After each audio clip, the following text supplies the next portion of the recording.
Assalamualaikum and good afternoon. Waalaikumsalam, sir. Alright, tak bersemangat.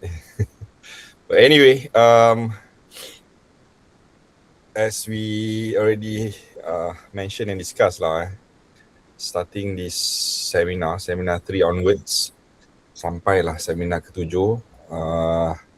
apparently we have to conduct it online, right, because of the decisions that the university and the faculty made with regards to the sessions.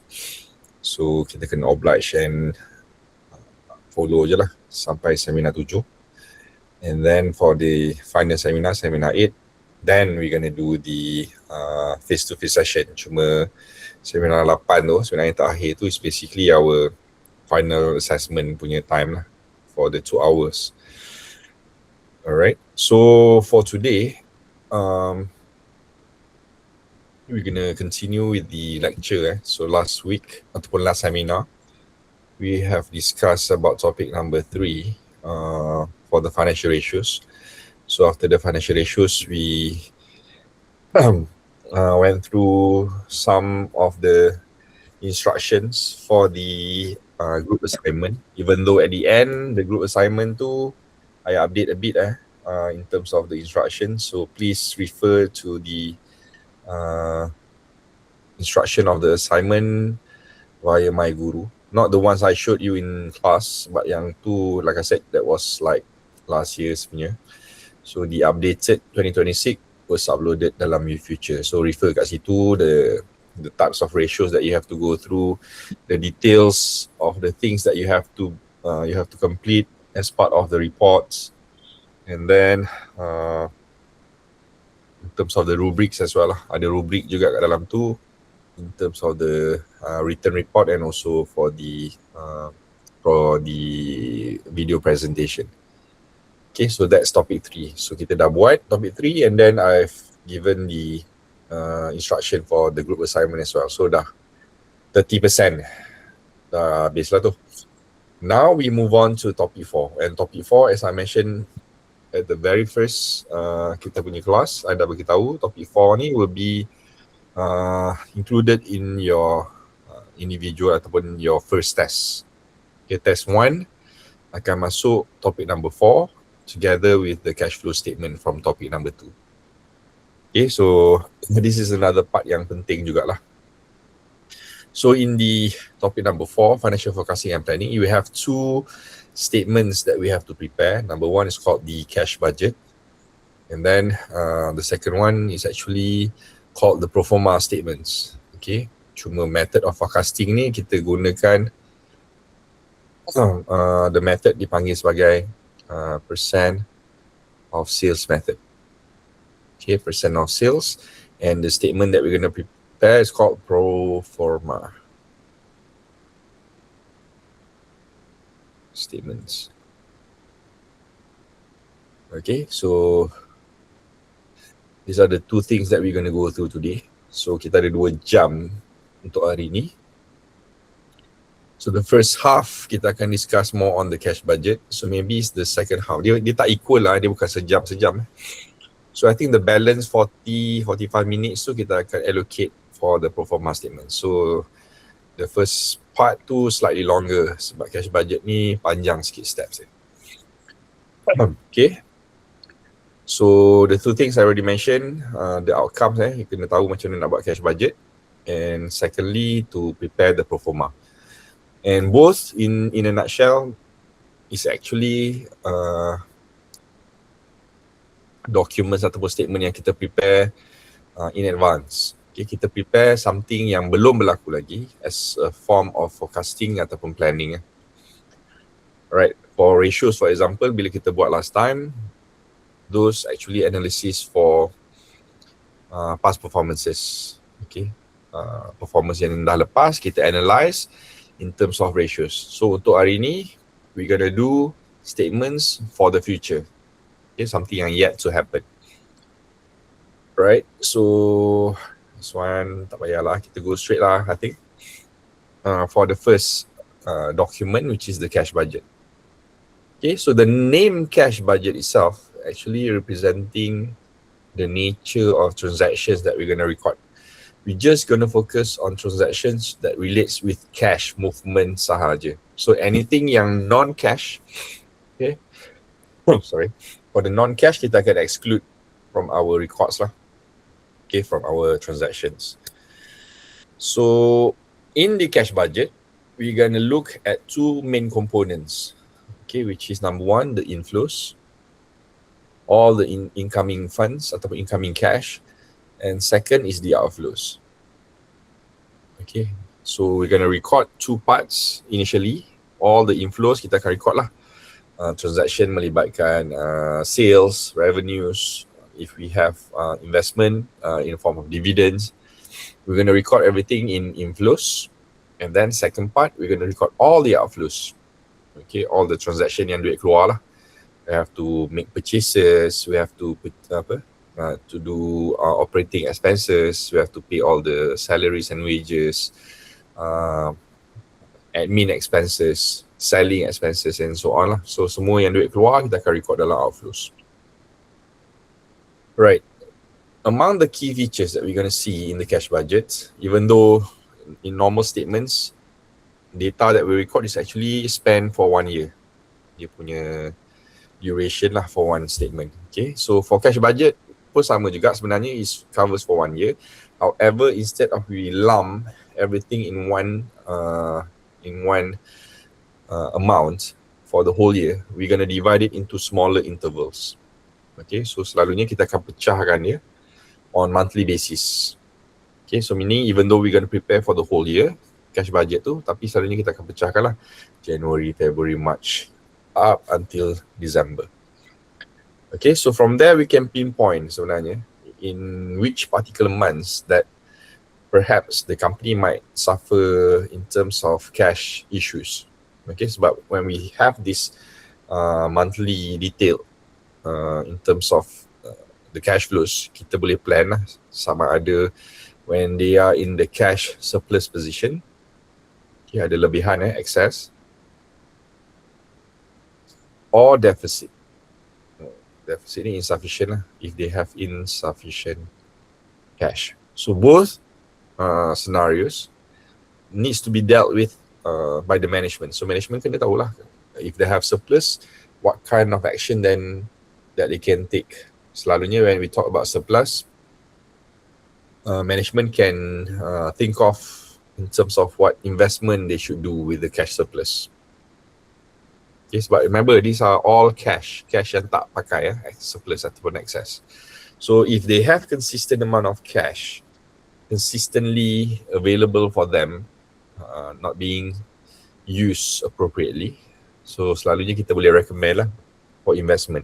Whereas kalau dia deficit ataupun insufficient, the management needs to think of how to find the right resources. They might have to borrow. So kalau dia kena pinjam, dia kena determine lah where to borrow. Okay, so those are the things that this cash budget can help the management to craft dia punya plan lah. Okay, so I already mentioned kalau dia deficit, dia boleh plan for borrowings. Kalau dia surplus, dia can plan for investment. Now, talking about the elements. So we have 4 elements ataupun 4 sections in the cash budget. We have cash receipts, cash disbursement, the net cash flow dengan net financing requirement. I'm gonna highlight this by stating the steps in detail. Okay, ada 4 komponen tadi So first is to record all the receipts. Okay, so the terms cash receipt ni, it's actually referring to all the cash inflows. Okay, all the cash inflows. So all the incoming monies generally will comes from the sales activity. Okay, kebanyakannya datang daripada sales lah ataupun revenue So sales ni pula dipecahkan, either the customer might pay in cash, okay, they pay fee, or they might use credit sales. And this credit sales akan park dekat dalam account receivable. Okay, they're going to put it here lah, account receivable. And this account receivable will be collected by the company in the future. Okay, in the future. So that's why when we determine the records for the transaction, there are two components that are very important. We need to know the right amount. Okay, right amount. And secondly, is the correct timing. Because not all transactions, even though happen in that particular month, they're going to receive it immediately within the same month. Okay, kadang-kadang dia akan ambil masa, especially if we allow credit sales. So contohnya, okay, for the sake of illustration, katakanlah we have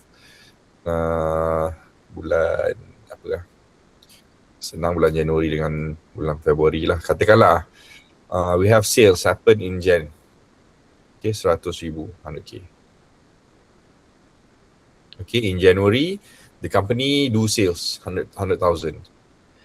But does it mean that the company will receive 100k in that particular month? Not necessarily. Okay, not necessarily. Why? Because the sales can be split into cash dengan credit, as I mentioned earlier. Okay, ada kemungkinan payment tu dalam bentuk credit, delayed ataupun deferred payment. So it all depends on the policy of the company lah. So katakanlah policy company tu, dia kata, okay, setiap sales ni cash kena bayar separuh. 50% kena bayar cash. And the balance 50% ni dia boleh bayar sebulan kemudian, 1 month later. Okay, katakanlah they allow you to pay 1 month later. So 50% hari ni and then balance 50% next month. So what is the actual amount that you're going to receive in the respective month? So maknanya untuk bulan January, walaupun sales dia 100,000, the cash is only 50% of it. So 50% of 100k is 50,000. So only 50k je kita receive in Jan. So what happens to the balance of 50k ni? Okay, will be received 1 month later. So 1 month later is in February. So record dia bukan berlaku di sini, bukan berlaku ataupun masuk dalam bulan Jan, tetapi duit tu akan masuk bulan Februari. So kita kena record dekat bulan Februari lah. Berapa? Another 50k. Okay, so this is how we collect our sales. Okay, not immediately everything in 1 month, tapi they split into 2 payments. Okay, so this is where we need to understand the concept of determining the right amount and the correct timing. Okay, sebab kalau you record semuanya according to your assumption semua berlaku immediately, then your apa panggil cash movement tu mungkin tak tepat lah. Okay, mungkin tak tepat. So that is one simple example of how we determine the right amount and also the correct timing. Now, besides the sales, there are some other cash flows that might occur to the business. Okay, so apakah contoh-contoh lain transaction yang menunjukkan cash inflows? If the company has like properties and that property they rent out, okay, dia punya tenant, then tenant akan bayar rental tiap-tiap bulan. So that rent will be part of the income as well. Okay, so kita kena record lah inflows daripada rental activities. Or if the company has investment, okay, and investment dia akan bagi dividend on certain months. Okay, mungkin bukan setiap bulan tapi ada certain period of the months you're going to receive dividend. So that dividend pun akan di-record as part of inflows. Okay, so generally that's all about the inflows lah. So anything, like I said, that indicates that there's cash coming into the business, we're going to record it under the cash receipts as our first step lah. Step yang pertama, kita akan record semua duit masuk. And then at the end, we're going to find the total receipts for each month that we have. Okay, so tu step yang pertama lah. Next, after we determine the values of the cash receipts, similarly, we're going to determine the amount and timing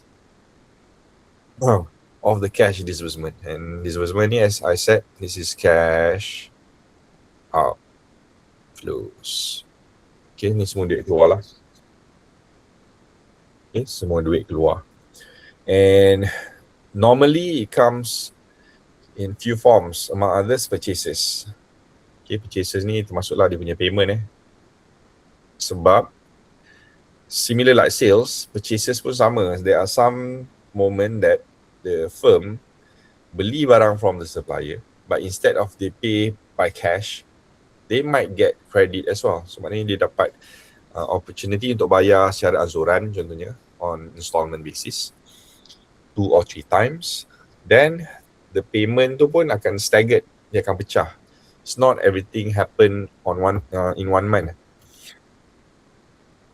Okay, again sama jugalah. Contoh kalau dia beli barang 100,000, okay, kalau dia pecah 2, then the actual cash out tu bukan berlaku semua pada bulan yang sama. So we need to identify that as well, the amount and timing for purchases.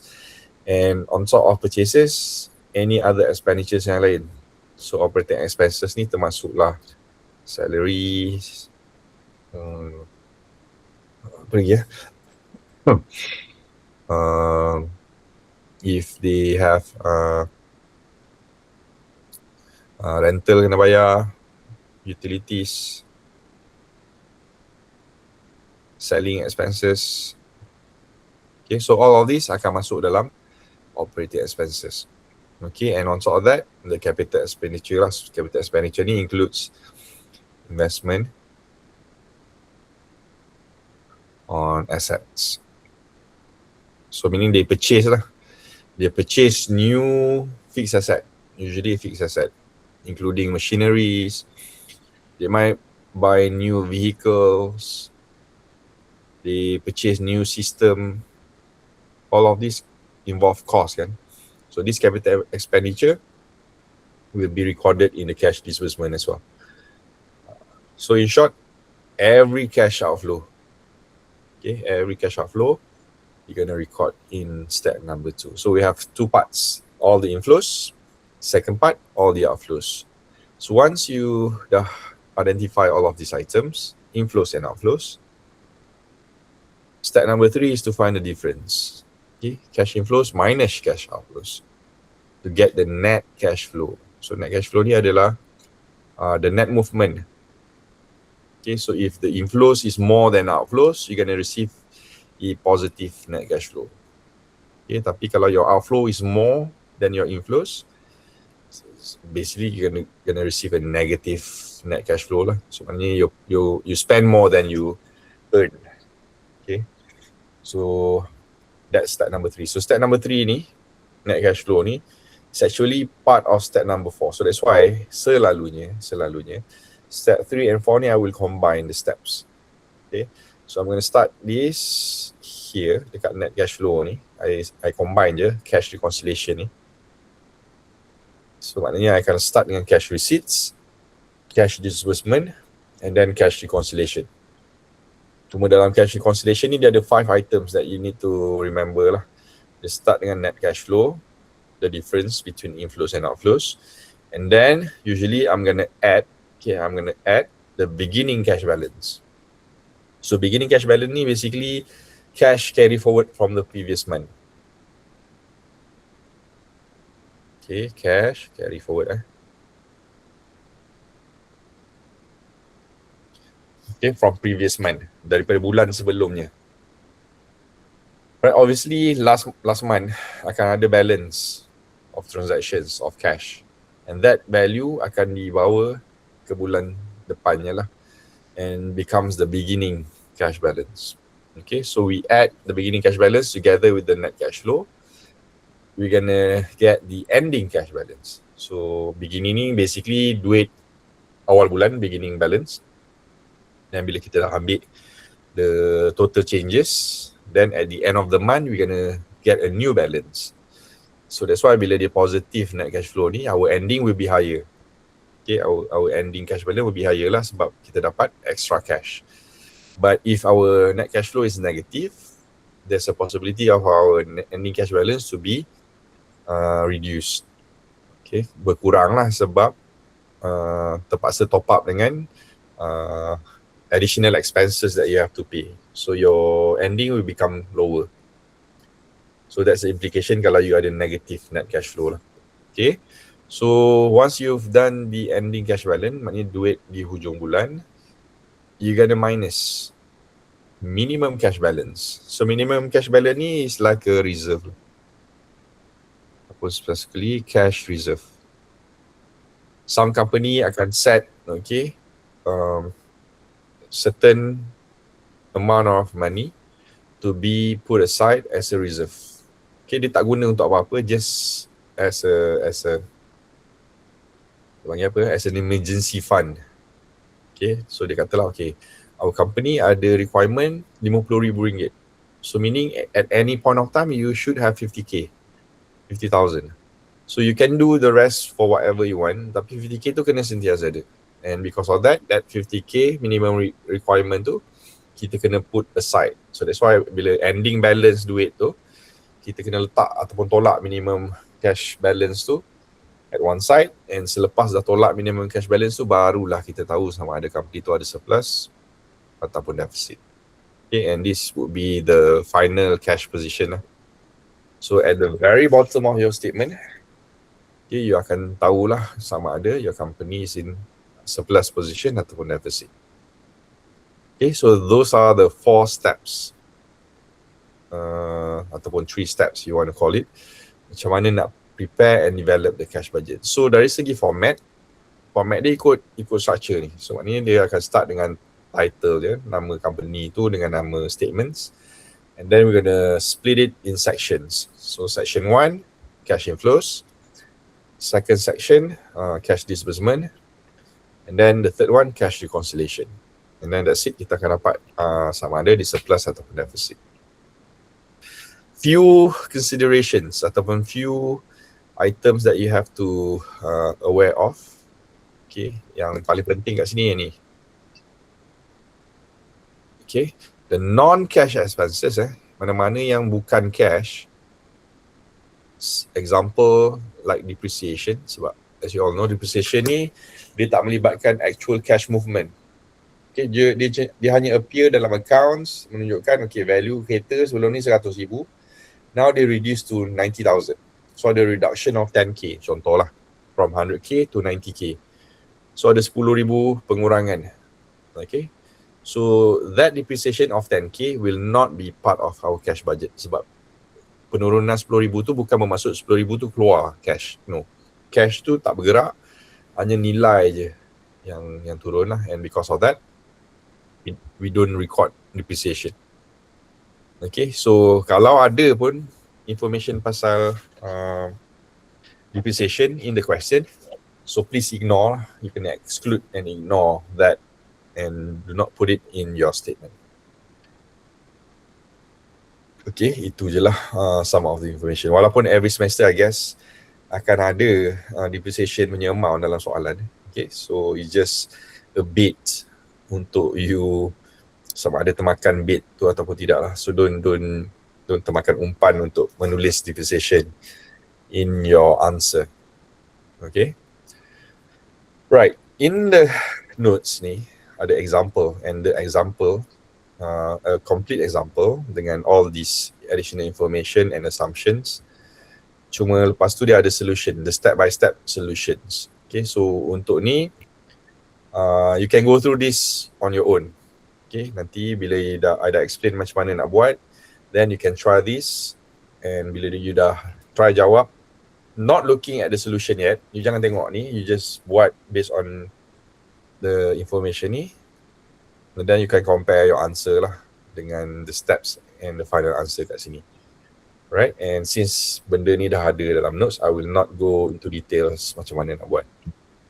But in fact, instead, kita akan tengok reference from past year questions. Okay, so ni soalan yang kita buat previously in class, December 2018. And our very first question was about ratios, ABM motorist ni. Kita buat dalam kelas 2 weeks ago, 20 marks kat sini, kan? Now, the second question dalam soalan semester yang sama, December 2018, is about cash budget. Okay, yang the whole thing kat sini. Question number 2, the projected sales of Palong Great Holding for the first and second quarter of 2019. So dia bagi a set of sales figures, and then from number 1 sampai number 8 ni, this is all assumptions. Okay, so sama macam ada dalam notes tadi. Dia bagi sales figures and also the assumptions. And then dia suruh prepare a cash budget for Palong Great Holding for the second quarter of 2019. Still, total pun 20 markah. So a huge amount of marks, okay, untuk soalan cash budget. Cash budget ni ingat it's just half of your topic number 4. Right, 1/2. Sebab dia ada proforma satu lagi. But in terms of the marks, it's quite huge. In fact, full marks 20 markah lah untuk separuh topik sahaja. Kalau ratio tadi satu topik ratio tu 20 markah. Ni separuh je 30 marks. Okay, so this is the typical question for the cash budget. Okay, so I'm gonna show you step by step macam mana nak buat bila you nampak a set of question with a set of sales figures together with a set of assumptions. So macam mana nak solve and get 20 marks from this kind of question. So to illustrate this, okay, you have to bear with me lah. So sebab kita tak ada dalam kelas, so we don't have a physical whiteboard as in our class. So I have to rely on a digital whiteboard kat sini on my right. So on the screen you're gonna see on the left ni is the question. Okay, I will try to display as big as possible on the left ni. And on my right would be the digital whiteboard lah. That's where I'm gonna write the answers, the solution.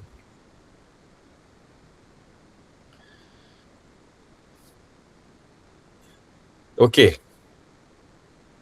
So kat kiri ni soalan, kat kanan ni jawapan. So as always, when you want to answer any type of questions, especially bila dia melibatkan statement, the statement must be labelled accordingly. Must be given title ataupun heading for the answer lah. So untuk soalan ni, first we're gonna write the names of the company. So it's Palong Great Holding kan. So you write lah nama company tu. Palong Great Holding. Okay, so that's the name of the company.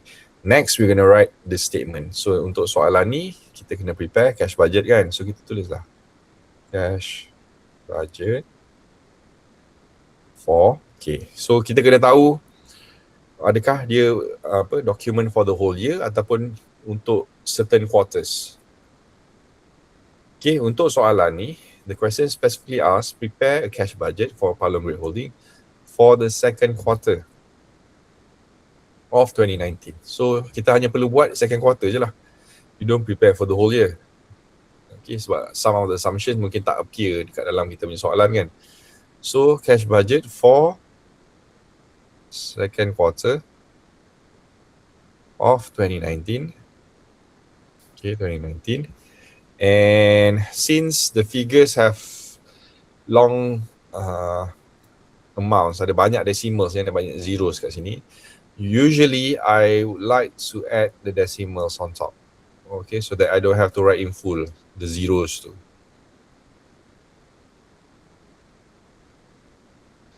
Okay, dan sebab I tak ada ruler ni so sengit-sengit sikit lah dia punya line tu. So technically that's the title of your document. Okay, Palong Great Holding, cash budget for second quarter of 2019.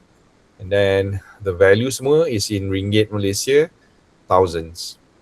Okay, so instead of I put all 000 ni dekat dalam sales ni contohnya, all the 3 zeros at the back tu, I akan exclude from my write-up.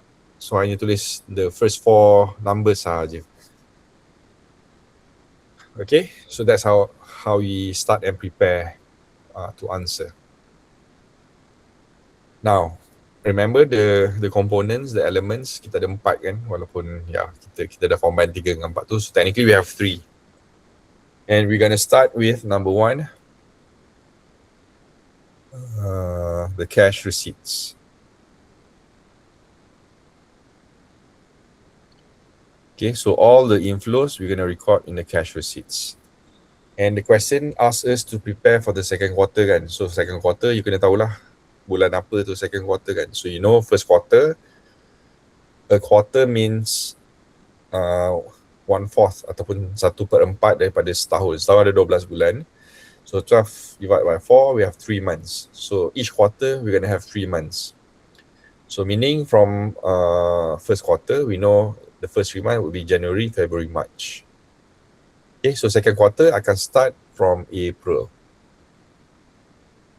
Okay, so akan start dengan April, and then May, and then June lah. So that is our second quarter, April, May, and June. Okay, so the marks will be given based on the correct information. Ingat rule dia tadi, correct amount and correct timing. So setiap bulan tu kena amount yang betul, di tempat yang betul. Okay, so always for cash receipts, we're going to start with sales. Kita akan mula dengan sales dulu. Okay, sebab that's why dia letak sales figure first. Okay, so what we need to do, copy je lah from April, May dengan June, the amount of sales. So for April, it's 3630. For May, 3850. And for June, it's 3780. Okay, so those are the sales figures we gather from the table. Okay, walaupun ada bulan-bulan yang lain, so bulan-bulan lain tu tak perlu tulis sebab it's not part of our scope. Our focus just on April, May and June. So the rest tu mungkin you perlukan data tu kejap lagi, but it will not be recorded in our statement lah, sebab our statement just focus on these 3 months sahaja. Now, kita akan guna assumptions. So kat bawah ni ada assumptions from number 1 until number 8 kan. So kita akan tengok the first item. The company makes 20% cash sale. So daripada sales ni, 20% will be cash. Cash tu bermaksud dia akan bayar immediately lah ataupun berlaku pada bulan yang sama. Okay. And then 50% is collected in the month following sales. Okay, sebulan selepas tu dia akan terima 50% lagi. And then the 30% will be collected in second months following sales. Maknanya 2 bulan selepas sales. So maknanya kat sini, setiap sales yang berlaku untuk setiap bulan tu, it will be paid 3 times. Dibayar 3 kali. Dia ni customer Palong ni yang jual to the customer. So customer dia yang akan bayar 3 kali installment. So I'm going to record here the way how the customer make payments. So dia ada cash. Cash dia 20%. Dia ada payment 1 month later, 50%. And then there's another payment 2 months later. The balance 30%. So ada 3 kali pembayaran from the customer. So, how to record this? Okay, so selalunya nak bagi mudah nampak, kita akan start dengan the first month of sales lah. So for the first month, if in April, the sales 3630. Okay, so 3630, we know 20% of it will be received immediately within the same month sebab customer akan bayar cash 20%. So 20% of 3630, you're going to receive 726 in the same month, in April. Okay, dia akan dapat immediately in the same month. Right? Still, looking at April's punya sales, 3630 ni tadi. Now we move on to the second payment. 1 month later. 1 month ni bermaksud 1 month following sales kan, 1 month later. And how much? 50%. So 3630, April punya sales ni lagi, times 50%, which is half of it, you akan dapat 1815, 1815. And this 1815 will be collected a month later. Maknanya selepas April, bulan Mei lah. How much? 1815.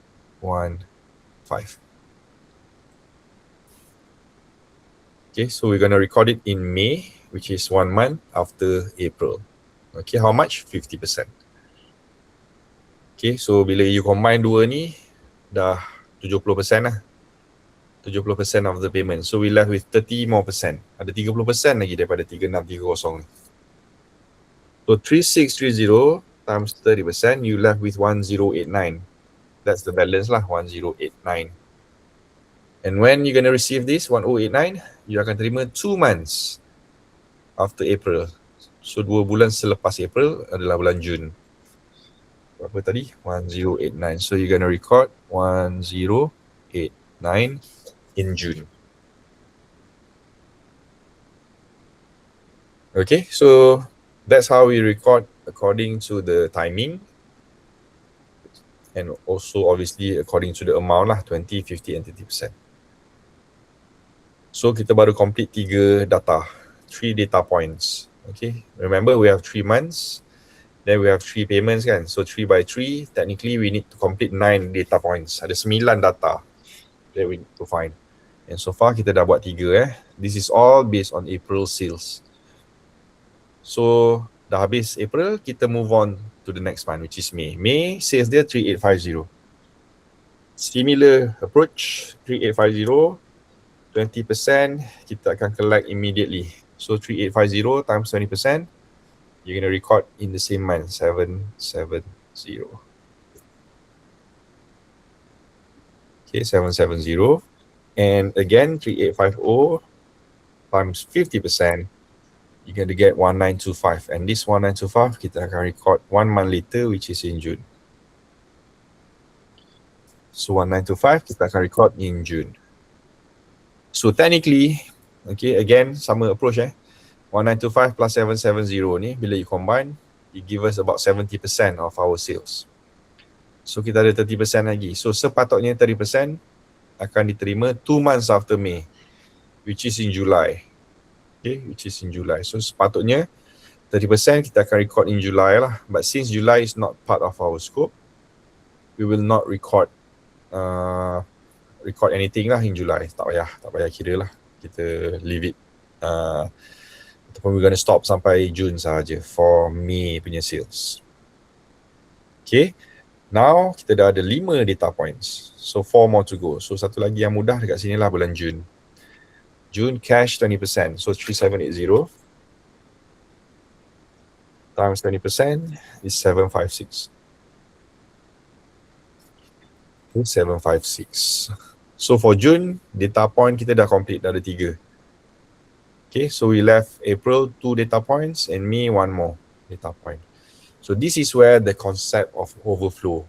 Overflow bermaksud ada transaction from the previous month, tapi we're gonna receive it in the months of our scope.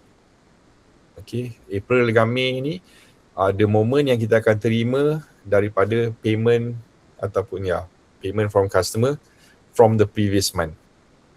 Okay, contohnya dekat sini 1 month ni. So ni kena baca reverse lah. So 1 month before April. Okay, 1 month before April adalah bulan March. So March sales dia 2650, which I don't write it here, 2650 tu. But we need to have that information. Okay, 2650 ni March punya sales 2650.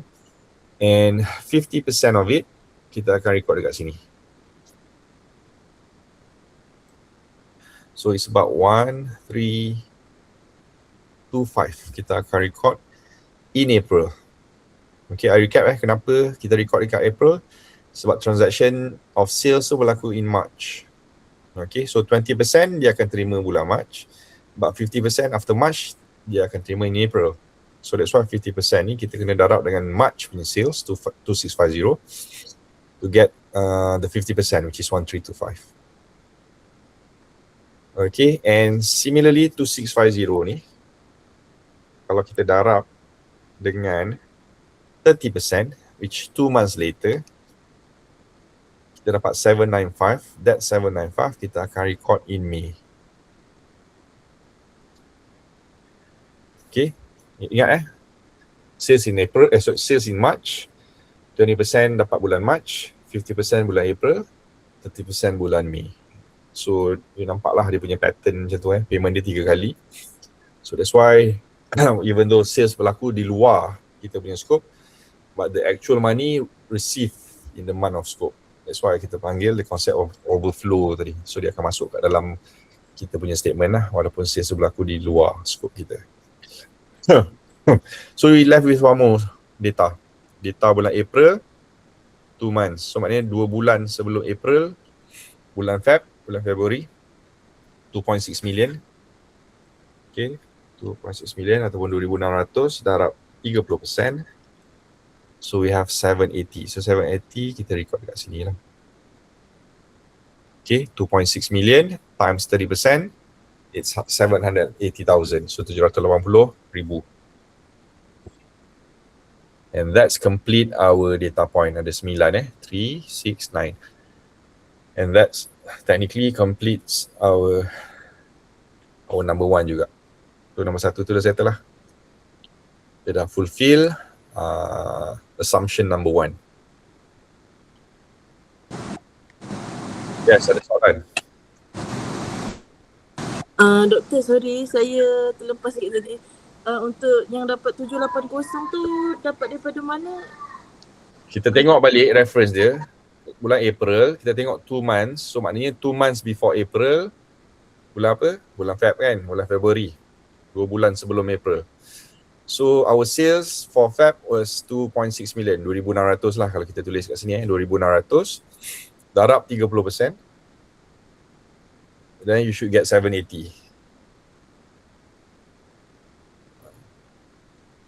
Okay, thank you doktor. Yeah. Okay. So the months I put it here tu pun sebenarnya reference yang you boleh refer lah bila ada blank data point yang you kena fill in.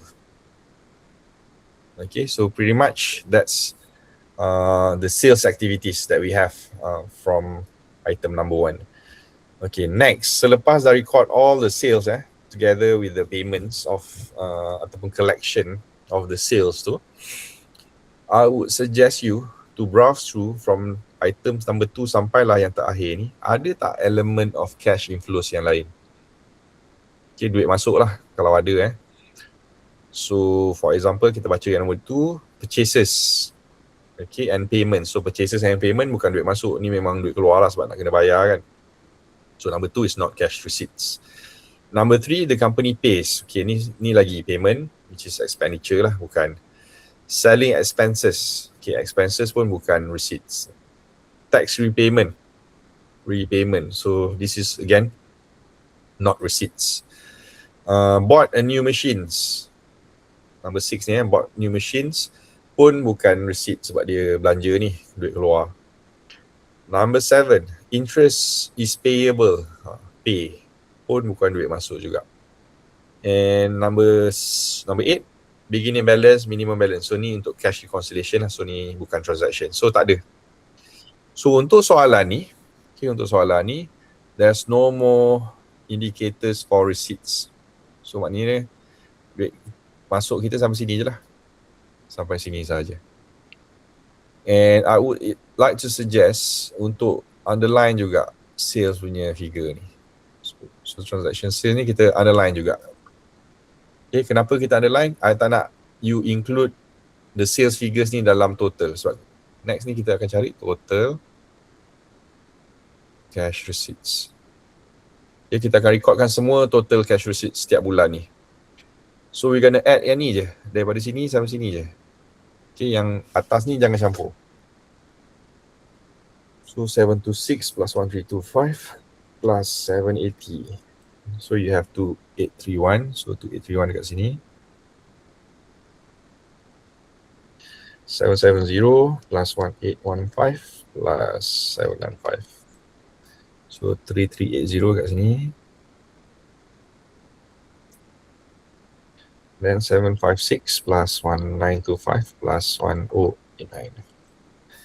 3770. Okay, so those are the respective months punya total receipts. Okay, maknanya setiap bulan boleh nampak lah progress dia. Setiap bulan makin banyak dia punya income ataupun inflows dia. From April until June. Okay, So that's our step number 1 ataupun our first section lah. Okay, sebelum kita proceed, I would like to give you another example. Okay, ni soalan semester lain lah, ni Jan. Jangan tengok Jan lah. Kita tengok Jun. Dia tak Jun. Jun 2018. Okay, this is another question, June 2018. Ratio dia kita tak sempat buat lah. Cuma, the second question sama juga. 20 marks. Cuma kenapa I nak tunjukkan yang ni? Sebab I nak give you example where there are some other transactions yang masuk dalam receipt juga. So, untuk A dia sama. Dia still ada cash and collection. Okay, B pun sama. Cerita pasal payment, pasal purchases and payments. Cuma dia ada ni, D ni rental 5,000 received every month. So ni contoh receipt yang lain, other receipt. So maknanya kita akan letaklah rental 5,000 setiap bulan dalam kita punya record. So maknanya April, May, June kita akan letak 5,000 as our income. And then there's one more transaction, dividend 86,000 will be received. Cuma ni dia September lah. So dia receive dalam salah satu bulan. So kita akan letak lagi dalam cash receipts.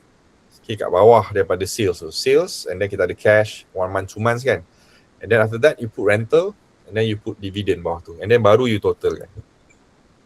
Okay, so these examples that comply dengan scenarios that I mentioned tadi lah. Right. Just to highlight, soalan ni I akan guna untuk kelas kejap lagi, the second group.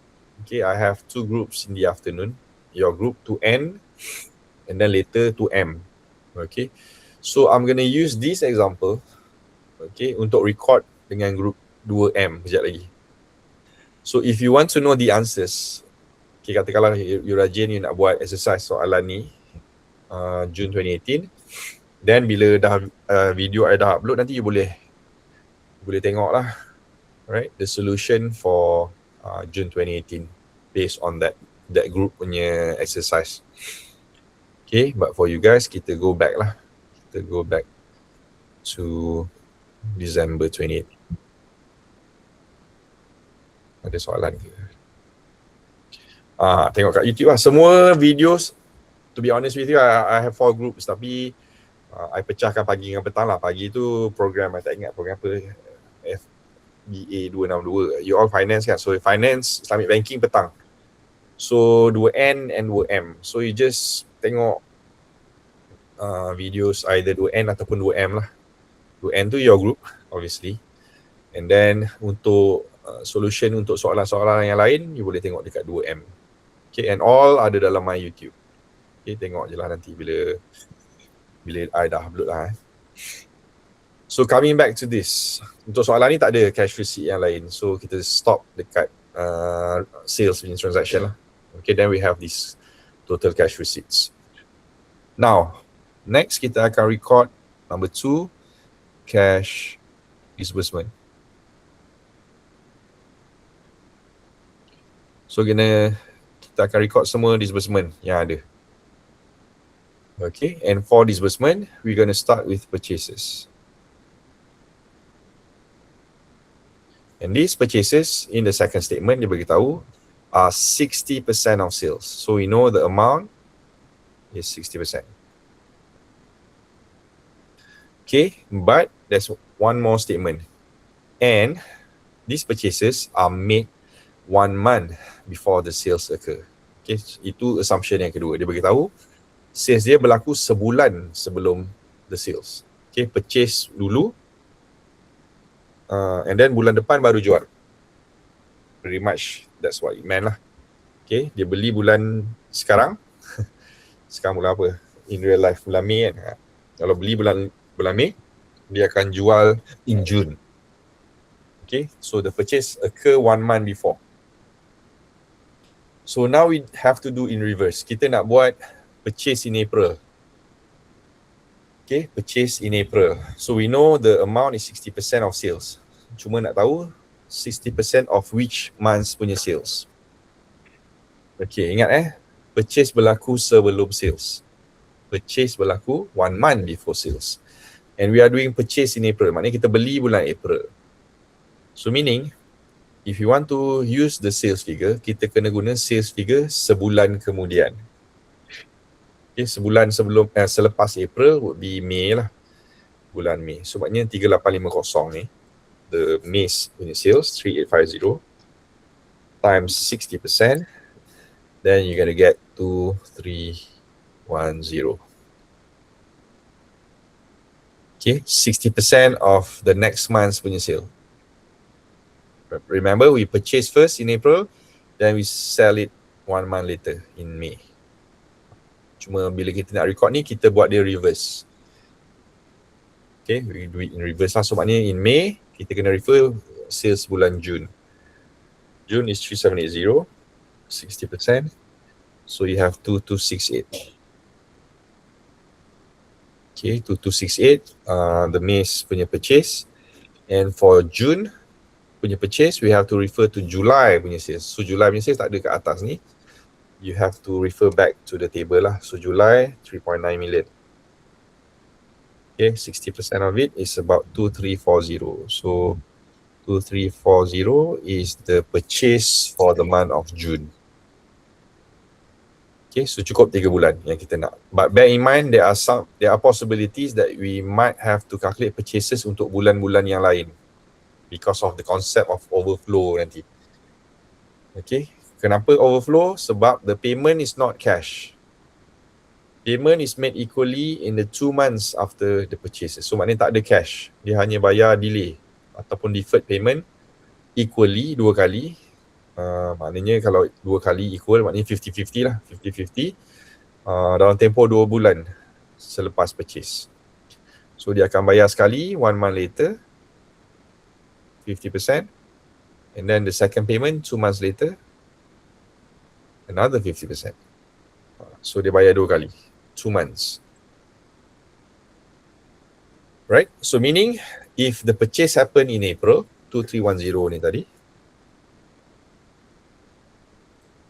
okay, dia akan bayar 2 kali, 1155.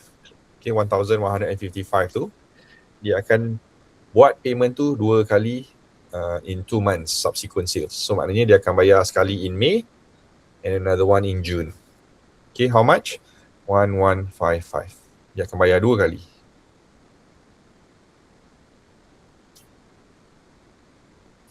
Okay, I recap The April punya purchase ni is 2310. And this 2310 ni, they will pay 2 times. Payment is made equally 2 months after the purchases. Okay, 50% separuh dia bayar the next month in May. Then the balance dia akan bayar the second month, which is in June. Okay, so moving on to May. So May sales dia 2268.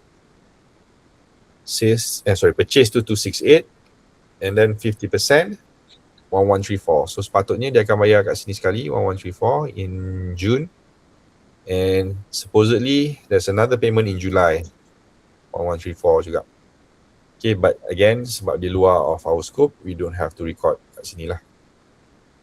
Okay, so that's complete for the month of June.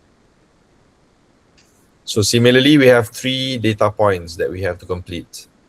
Okay, so again kita kena buat reverse untuk dapatkan overflow tadi. So April, okay, ingat balik konsep dia, April baca 1 month, so meaning kalau reverse 1 month before.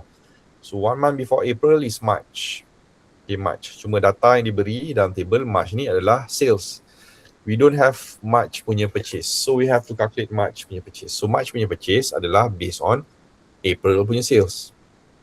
So April 3630 times 60%, 2178. So 2178 is the purchase for March.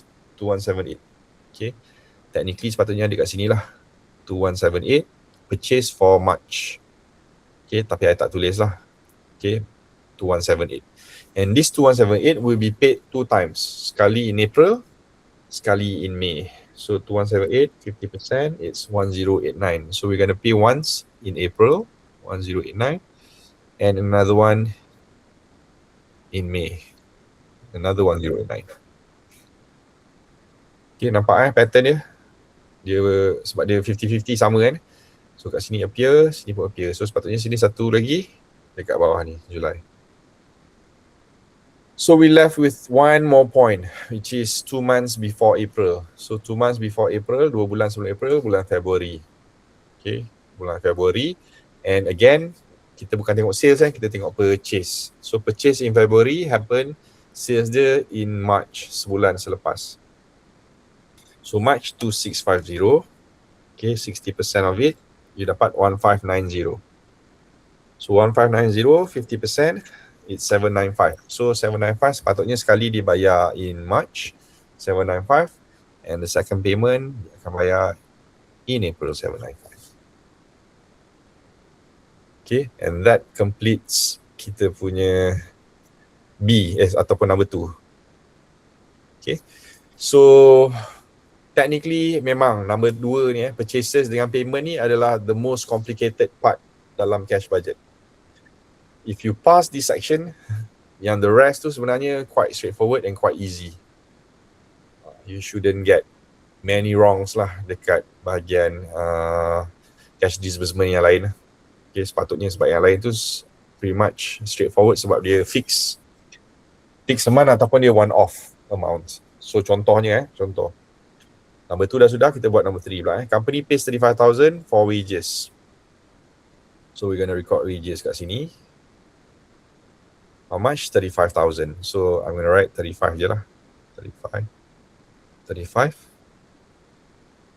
Okay, don't put 000 sebab 00 dah ada kat atas ni. The thousands. Okay, so just make it consistent. Kalau you dah guna thousands decimal kat atas ni, so make sure kat bawah sama lah. Tapi kalau you tak comfortable dengan 00 ni, you insist on using the full millions, okay, go ahead. Be my guest untuk tulis lah in full. Okay, tak ada masalah. As long, like I said, the numbers tu consistent. Okay, the numbers must be consistent. And then dia ada 20,000 lagi for rent and other admin. So I'm going to write rent and other admin. Rent dengan other admin ni berapa? 20,000. So I'm going to write 20,000 lah. Okay. That's done number 3. Number 4, selling expenses. So I'm going to write selling expenses, 40,000 each month. So 40,000. And then this one done.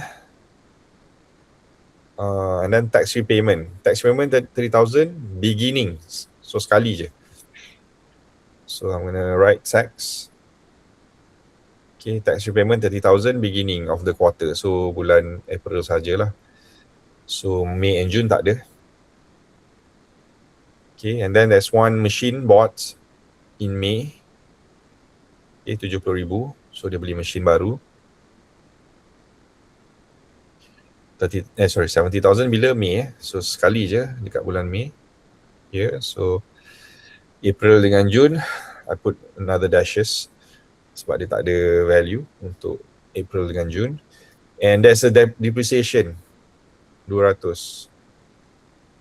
Okay, remember, this will not be included in our records sebab depreciation is a non-cash transaction. So don't record anything for depreciation. Then dia ada interest, satu lagi, interest.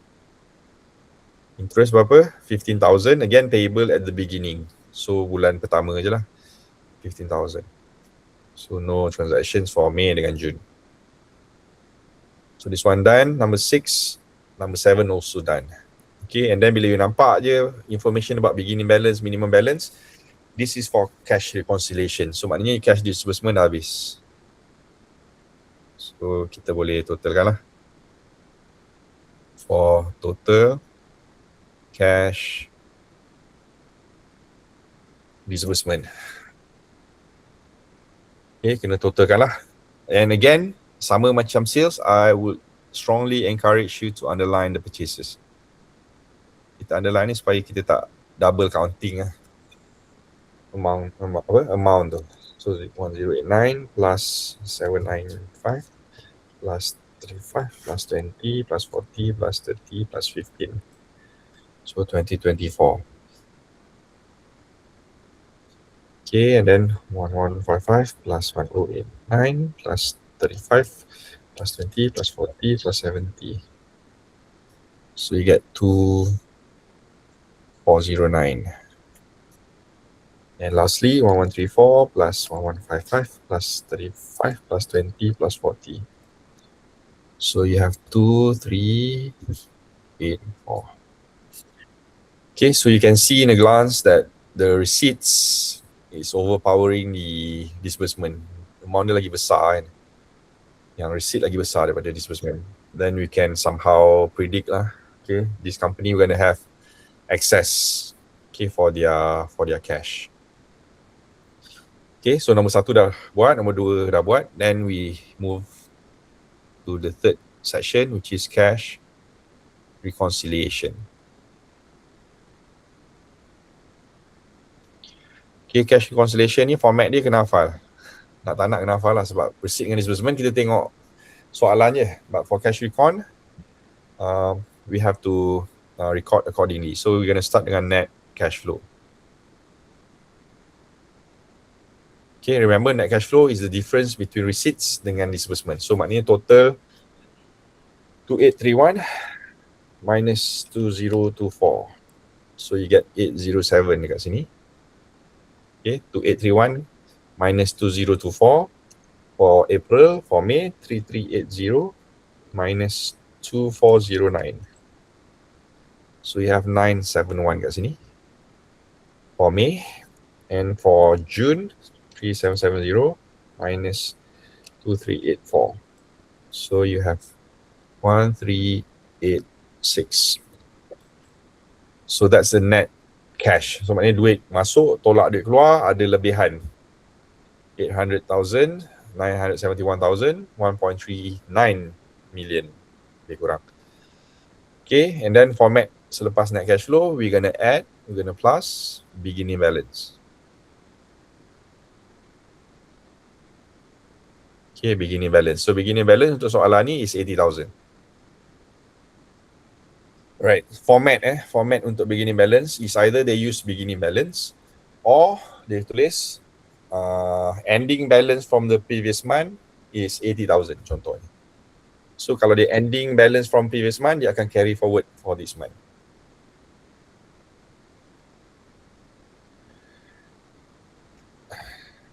Yes, ada angkat tangan tadi?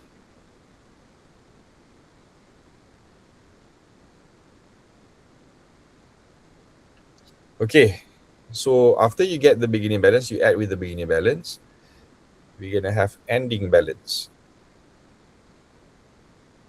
So remember, beginning tu maknanya beginning balance beginning of the month.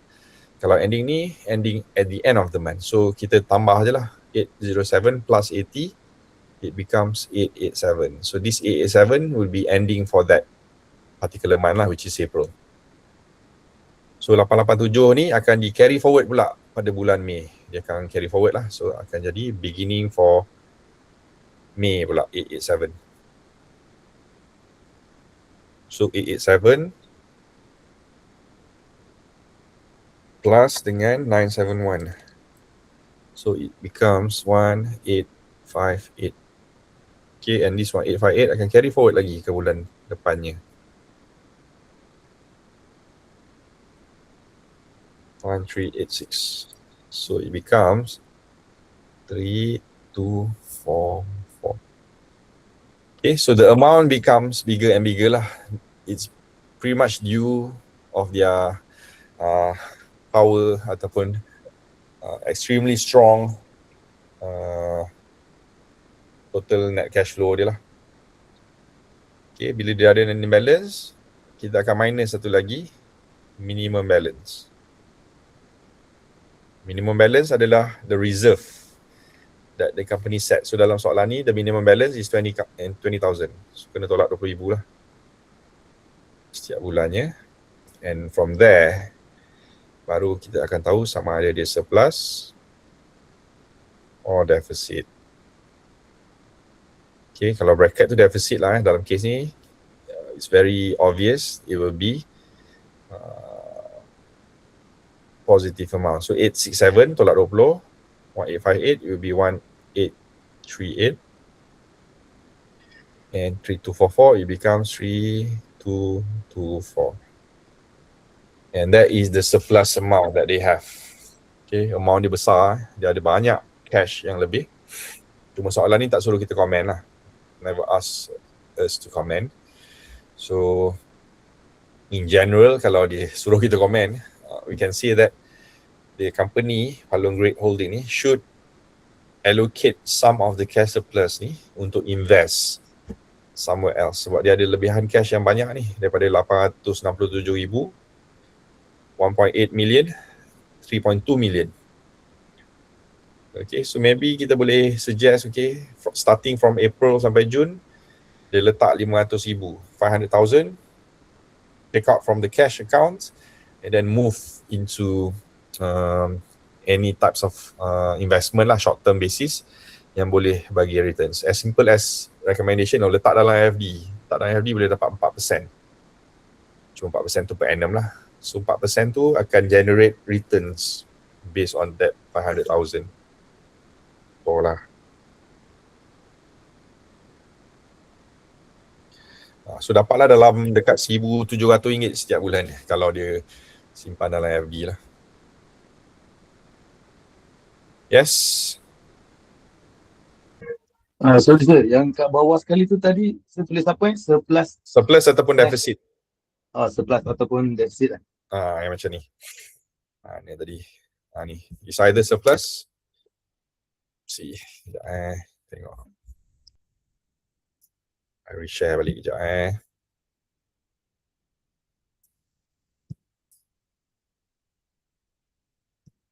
So it's either surplus, ya. Dia punya ending position dia sama ada surplus ataupun deficit lah. So cuma deficit tu I letak dia dalam bracket kalau dia negatif lah. So in our case just now, everything is positive, everything surplus. Thank you sir. Okay.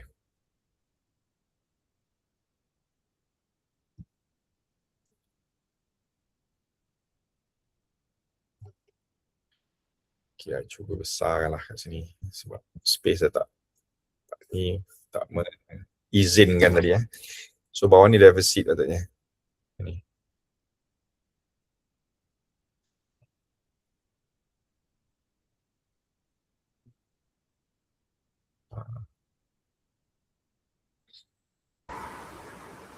Yes, ada lagi nak tanya? Sir. So timetable dia kita buat macam ni ke ada kita kena buat table lain untuk jawapan dia? Inilah jawapan akhir dia. Oh ni macam ni je, tinggal macam ni je. Your marks will be given on every amount yang betul ni. Oh okey, faham. Setiap satu ni yang betul akan ada markah dia lah. So bila kita combine semua keseluruhan yang you see on the screen now, that is your 20 marks. Oh so tak payah buat table lah. This is the table lah. This is the table that you kena prepare. Okay sir. Alright.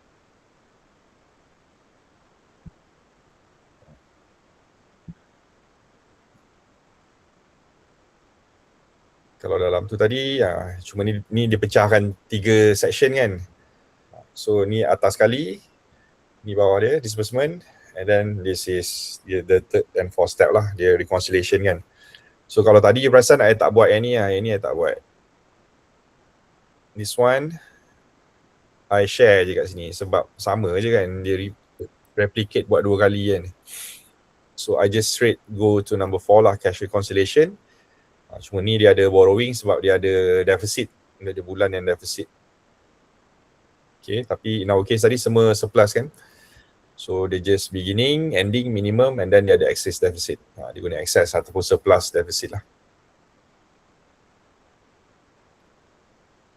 Okay, so I think kita take a short break before kita tengok method of forecasting pula. Okay, dalam 3 minit lah.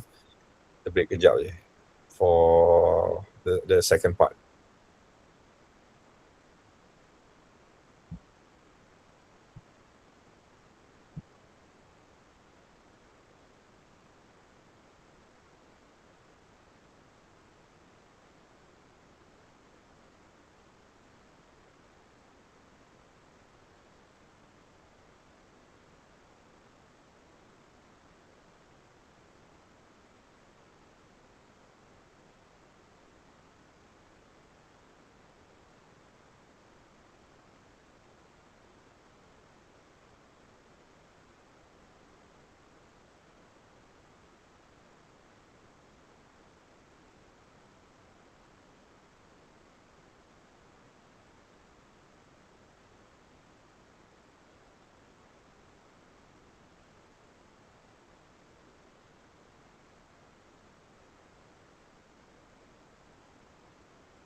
Okay, let's look at the second part of the topic. Kita ada satu lagi, which is the proforma statements. Okay, ataupun the method that we use, as I mentioned tadi, we are using the percent of sales method. So what does it mean by percent of sales? So percent of sales ni is a approach ni, percent of sales approach that we use, whereby we're gonna assume, okay, ataupun we're gonna use a reference, specifically reference apa? The company akan estimate the increment of sales. Okay, katakanlah company kata next year we're gonna increase our sales by 20%. 20%. So that 20% will be our reference to estimate all the future expenses, asset and liabilities. And kita akan expand benda tu lah. With the same ratio. Maknanya kalau dia naik 20%, kita akan increasekan by 20% jugalah. Cuma there will be some items that will change, okay, and change directly with the sales figures. Ada certain pula,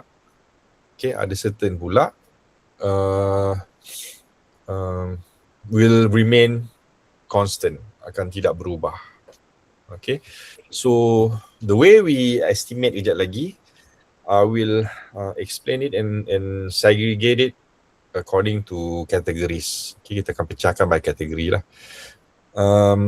There are two statements, obviously. Selalunya ada income statement and also the statement of financial position ataupun balance sheet. But in our case, we're just going to focus on how to prepare the pro forma of balance sheet. Sebab pro forma income statement ni, we want to find retained earning. Okay, kita nak cari retained earning sebenarnya, and this can be found using ratios. Alternatively, okay, instead of we prepare the whole statement, we can find the retained earning by using ratios. Okay, by using ratios, kita boleh dapat retained earning punya amount, and that retained earning punya amount akan dimasukkan ke dalam our pro forma balance sheet. Okay, to complete our estimation lah. Again, I will explain with numbers sekejap lagi. Right.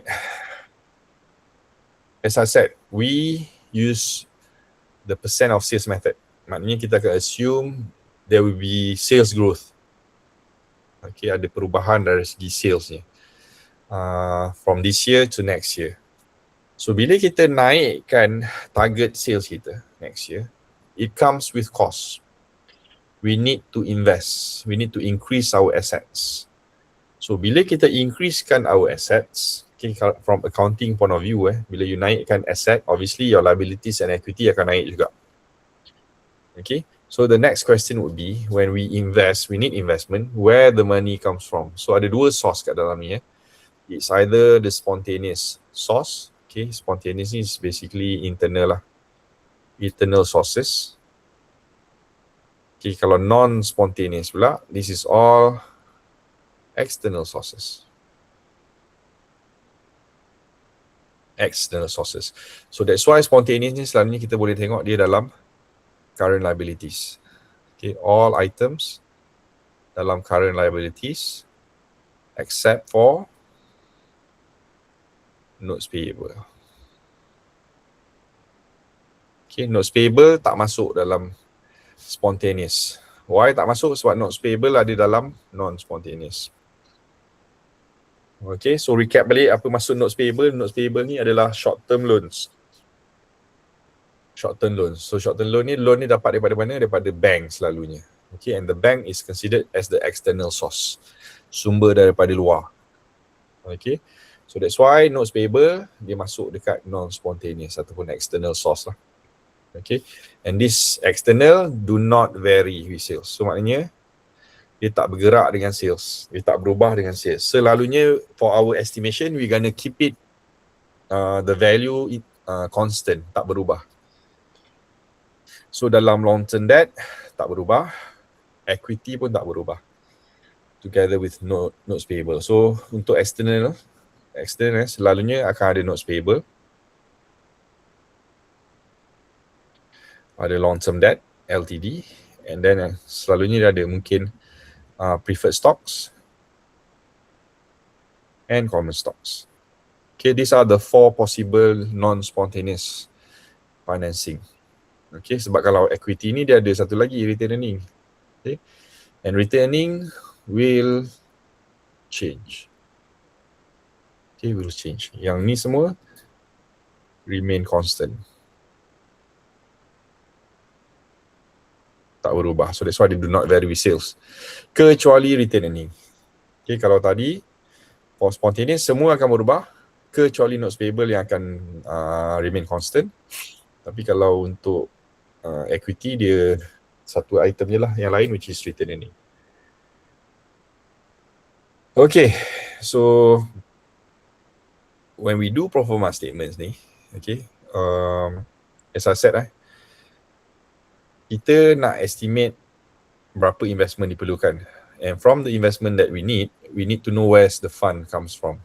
Okay, adakah dia spontaneous ataupun non-spontaneous. So, from spontaneous point of view, amounts yang kita boleh dapatkan spontaneous ni, ini itu tambah kat sini including RE. RE akan masuk kat sini. Spontaneous juga lah. Sebab dia berubah So, these items from the spontaneous akan try to cater for the investment yang diperlukan. However, usually it will not be sufficient, tak cukup. The company needs the non-spontaneous financing.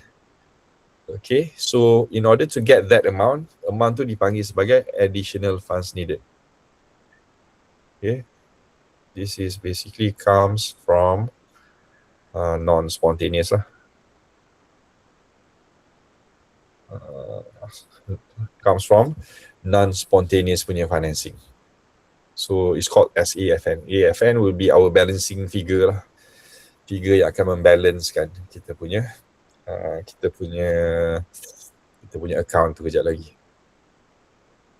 Okay, so sama macam cash budget tadi. Okay, sama macam cash budget. The notes comes with an example. Okay, complete example together with the solution juga kat belakang ni.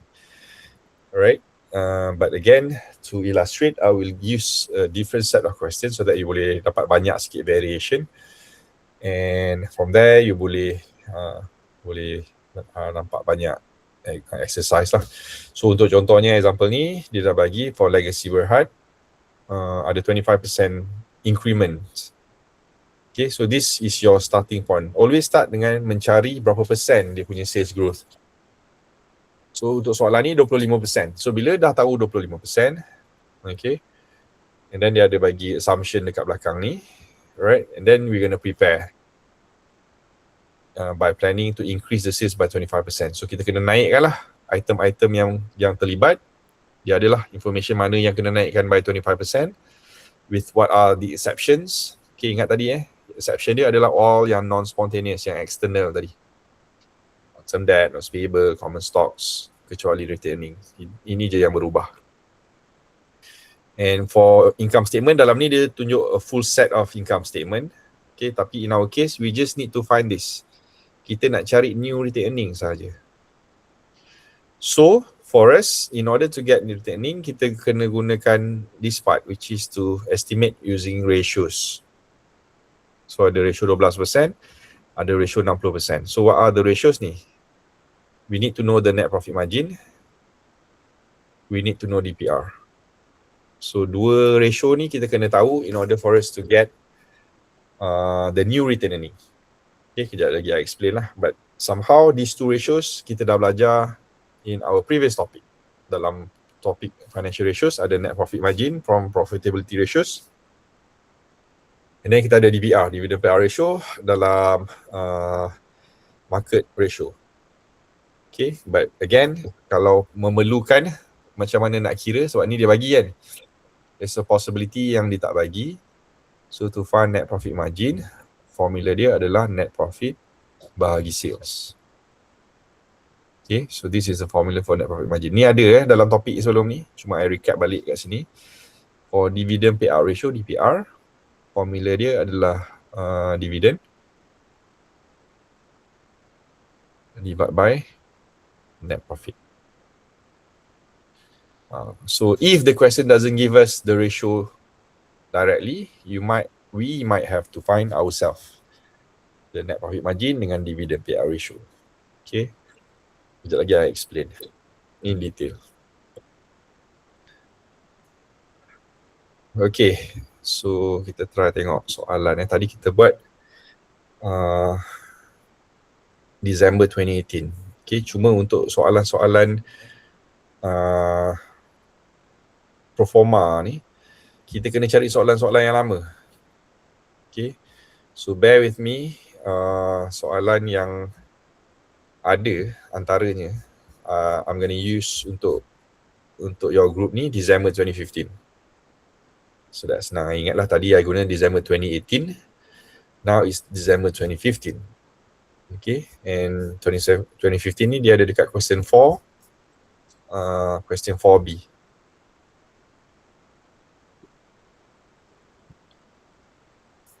So again, I said, if you want to see other example, nanti tengoklah group satu lagi. I will use different semester punya soalan lah, just to give variations untuk you refer.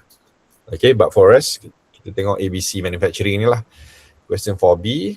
So dia bagi kita satu set of balance sheet. Okay, ABC Manufacturing Company, dia guna decimal thousands on top, and then full sets of total assets, and then total claims, liabilities and equities on the other. So total 355. Okay, so this is the existing 2014. Okay, and then dia bagi one set of assumption dalam satu paragraph je. Dia bagi tahulah current sales 500 million, not reach maximum capacity, and then dia earn 20 million net profit, and then 10 million dividend. Bila you nampak je ada net profit dengan dividend, then you know you have to calculate your own ratios untuk DPR ke NPM ke. Okay, apparently DPR je lah, sebab NPM dia bagi recorded net profit margin 5%. So net profit margin tak perlu kira, tapi DPR kita perlu kira kejap lagi. Then dia tanya, how much additional financing will be needed? So this is AFN lah. Berapa banyak AFN required?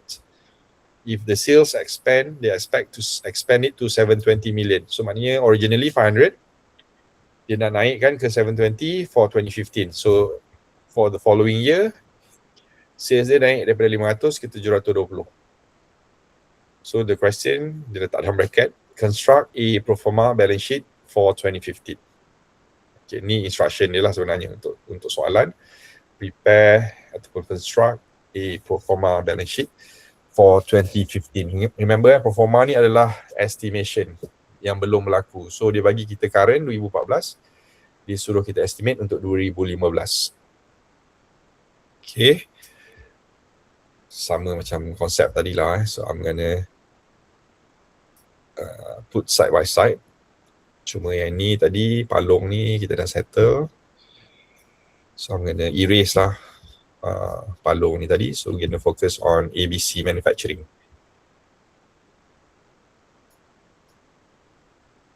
Okay. So before we prepare the actual statement, first step sebenarnya, we need to identify the percent of sales. So I'm gonna write here, percent of sales growth. Okay, dia naik berapa persen? So to get the percent of sales growth, we need to identify sama ada dia bagi kita directly lah. So macam contoh dalam notes tadi, dia bagi, they want to increase by 25%. So we use that 25%. Okay. But for this question, dia tak bagi kita direct. Okay, kalau you baca tadi tak ada pun berapa persen dia nak naik. Dia punya sales kan. Cuma dia bagi original sales 500 million. Now they want to increase to 720 million. And because of that, we need to find the sales growth ni by ourselves. Kita kena kira sendirilah. So to jimatkan masa, saya bagi je lah formula dia. It's new sales, tolak the old sales, and then divide by the old sales. Okay, sales yang baru tolak the original sales, and then divide the original sales lah. So it's 720 million minus 500 million. Then divide by 500 million lah. Okay, times 100. Dapat apa ni? 720 minus 500. Bagi 500. So, to convert into percentage, then you're going to get about 44%. Okay, so our sales growth would be 44%. Okay, 44%. So that's our benchmark lah, our reference, 44%. You salah kira 44% ni, kejap lagi kita estimate, semua jawapan kita salah. So first step ni very important, okay, to get the sales growth punya percentage ni. Okay, so now we get the 44% lah, so no issues. We can start straight away preparing our statement. So macam contoh soalan tadi, apa yang kita kena prepare, ada table lain ke tak? So this is the one that we need to prepare in order for us to get marks. So kita akan letak again nama company. Nama company tu ABC Manufacturing Company.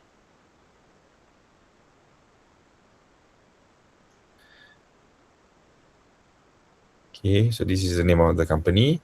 And dia suruh kita construct pro forma kan. So we prepare pro forma balance sheet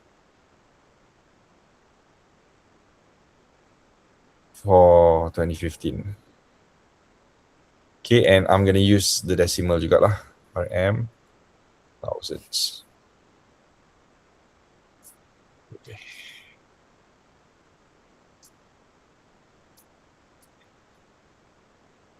Okay, the thousands jugalah.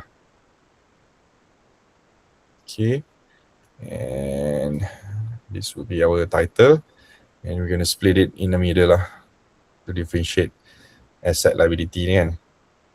Saya ingat sikit lah, tak apa. Okay, so untuk pro forma ni pun sama, you don't have to memorize anything. Kita akan copy balik all the items yang ada dalam original je, kita tak perlu tambah. Tak perlu tambah items kecuali satu je lah kejap lagi But generally, we're going to copy everything back. Okay. So, I will explain the changes. Okay, explain the changes, if any, by sections. Kita akan pecah ikut kategori dia lah. Ada current asset, fixed asset, current liability, long-term liabilities, and then equities. Okay, in that manner lah, so that kita boleh gambarkan apa kita kena buat. So, we're going to start dengan current asset. Okay, current asset, as you can recall, sepatutnya by now dah boleh identify lah. Current asset ada from cash sampai inventories ni.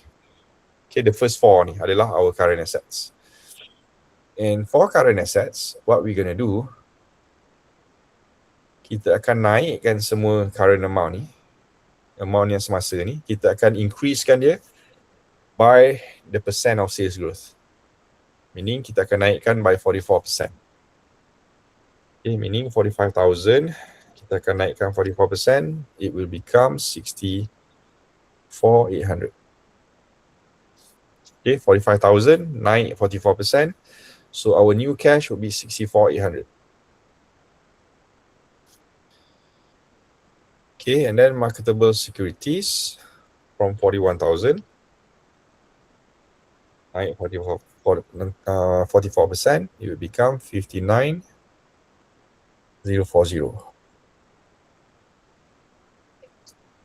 Okay, and then account receivable from 60,000 naik 44%, 86,400. Okay, and lastly inventories. Inventories 88,500 naik 44%. So now it becomes 127,440. Okay, so that's our treatment untuk current assets. All the current assets will increase by the same percentage of our sales growth. Okay, maknanya kalau sales naik 500 ke 720, so all of these akan naik accordingly by 44%. All our current assets. Okay, so that's our first section. Our first section is current asset.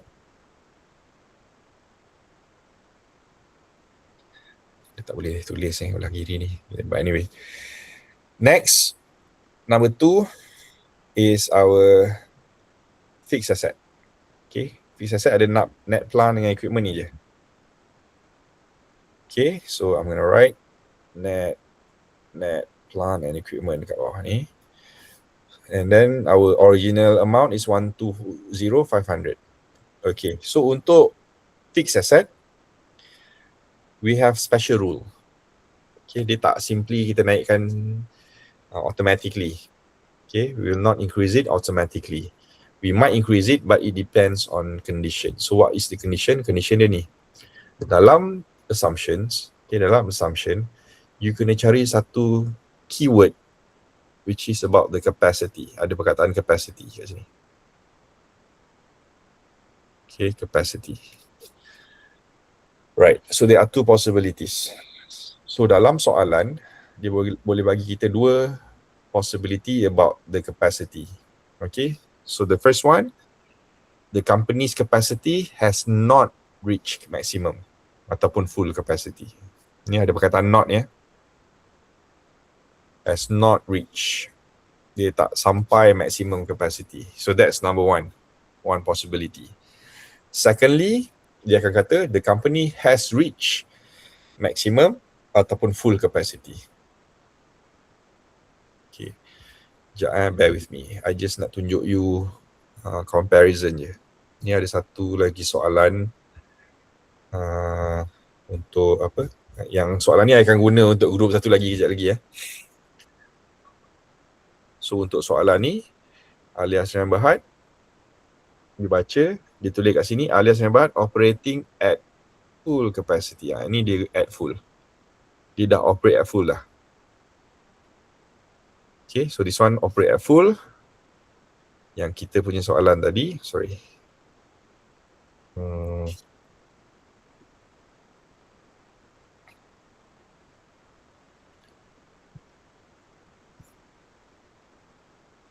Okay, yang kita punya tadi not reach full capacity. Has not ada perkataan not bulatkan kat sini, not reach capacity. So apa implikasi dia for both? If it's not, like this question, ABC Manufacturing, dia tak reach maximum capacity maknanya all the plant and equipment ni tak fully utilized lagi.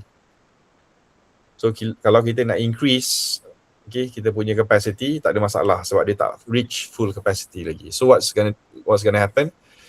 Our net plant and equipment ni akan kekal. It will remain the same. So kita akan copy balik je. 120,500. Okay, based on the original amount. Okay, why tak naik kan? Because we don't have to invest in new machines, new plant, new equipment because the current ones pun belum fully utilized lagi. Why we need to invest more? Okay, so bila kita perlu invest more? If it has reached maximum. So kalau dah maximum, macam contoh soalan Alia tadi has reached maximum capacity, then we have to increase our net plant and equipment. So maknanya fixed asset kita kena tambah lah. So meaning kita kena beli mesin baru lah. So if that's the case, we gonna increase by how much? By the same percentage. Kita akan naikkan sama banyak dengan percentage yang ada lah. Kalau dia reach maximum kalau reach maximum. But in this case, it's not reach maximum. So we use the original amount sahaja. So we don't add anything. Okay, kita totalkan je sekarang berapa? 64,800 plus 59,040 plus 86,400 plus 127,440 plus 120,500. Okay, I dapat kat sini 458,180. Okay, so this is the new amount lah. So this is the new total assets. Originally 355,000, now it's 458. So berapa beza dia ni? So technically we have to increase our assets by berapa ni? 458,180 minus 355. So ada around 103,000 180. Okay, so this is the amount that the company needs to invest. Okay, dia nak naik sales 44%. So dia kena invest banyak ni, 103 million. Ni million sebenarnya, ada thousands kat atas ni. So about 103 million dia kena invest. Okay, sebab dia kena increasekan dia punya all the relevant assets lah. Okay. So the next question would be, where to get this 103,000 ataupun 103 million? Kat mana dia nak dapat? So this is where kita refer balik tadi lah. Kita ada spontaneous, kita ada non-spontaneous. So the ones yang spontaneous, dia akan increase with the same percentage. Okay, kecuali retain earning.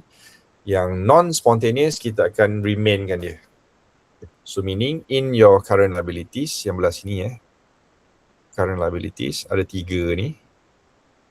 Okay, kita akan increasekan with the exception of notes payable. Notes payable tak berubah. But for accounts payable dengan taxes payable, we're going to increase it by 44% juga. So meaning your accounts payable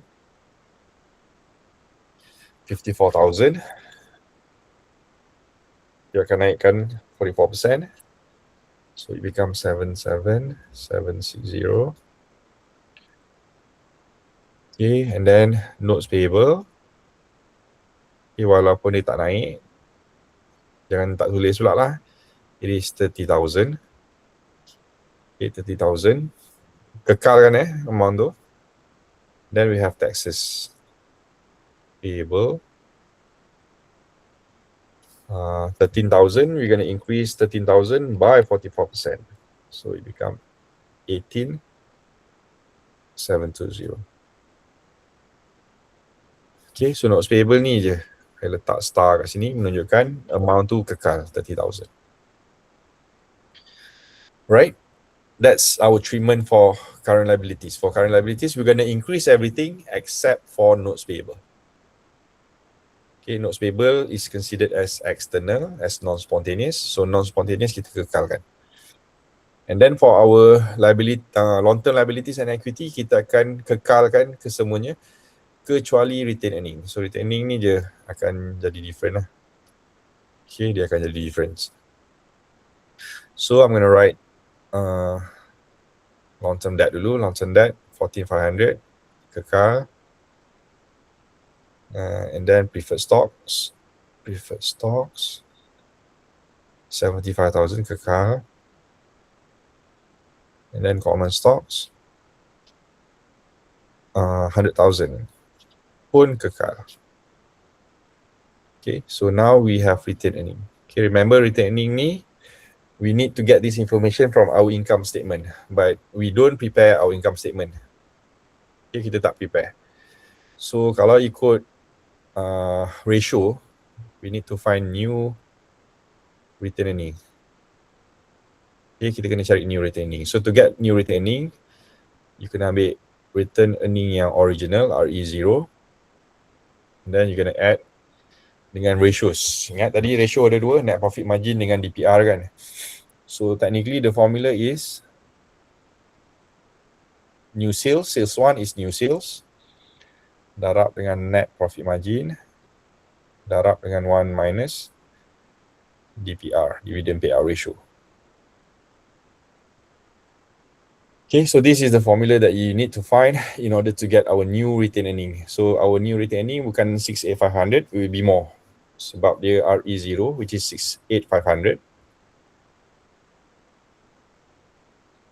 Then we're going to add with the additional one. So yang dalam bracket ni adalah additional retain earning. Okay, so sales yang baru is 720 million. Net profit margin is given in the question. Okay, dia bagi tahu net profit margin 5%. So it's 5% here. Cuma DPR tak tahu. DPR dia tak bagi. So remember dalam notes tadi saya tulis DPR, formula dia net dividend. Dividend bagi net profit. Okay, so dividend in this question is 10 million. And dia punya net profit was 20 million. So darab 100 is about 50%. Okay, so DPR dia adalah 50%. So 1 minus 50% lah, 0.5.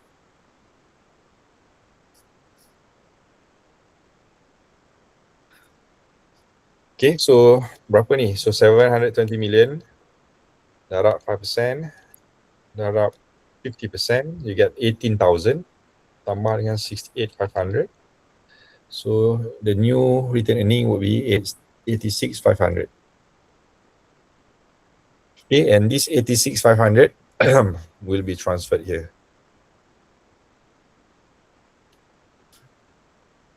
Okay, 86,500 is based on the overall lah. So kita solve dalam bracket ni dulu.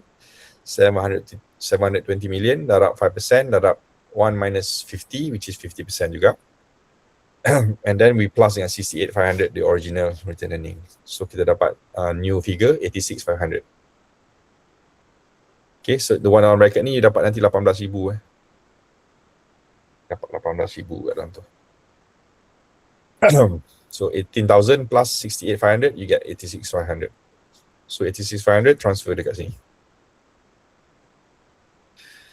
Okay, so bila you totalkan semua ni, okay, so sepatutnya samalah 458,180 kan. 77,760 plus 30,000 plus 18,720 plus 14,500 plus 75,000 plus 100 plus 86,500. Oh.